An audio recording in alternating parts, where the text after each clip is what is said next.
Hey guys, today I'm going to show you how to change the thermostat on this 2006 Dodge Durango with the 5.7 liter Hemi V8.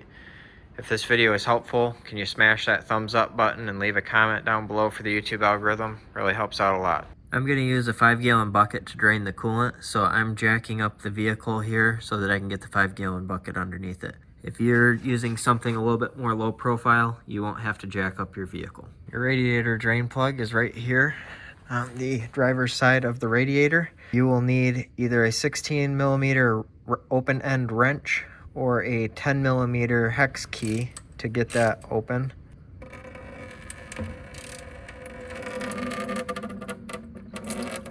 We're just gonna let that drain for a good long while. If your engine is cool, and you should have it cool if you're doing this, if you crack this open, it'll drain a little bit faster.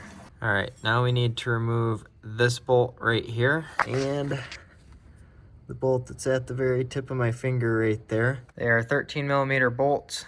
This is what I'm using for the top bolt right here. This is the combination that I used for the bottom bolt. If you don't have one of these, they're really handy. I'll have one of these linked down in the description below, as well as a new thermostat and some other things that you might need for this job. If you feel like this isn't enough room for you, you could always take off this hose clamp and that hose clamp and remove this upper radiator hose here, and that would give you some more room. And that comes out pretty easy, like that. You can see our thermostat right there. Okay, we're gonna pop our old thermostat out of here.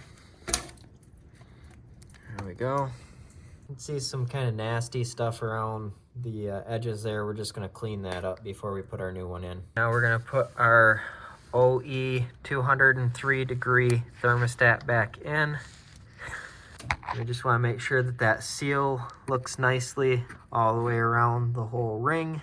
There's no puckers or anything like that in it. Now we're going to replace our housing back over top.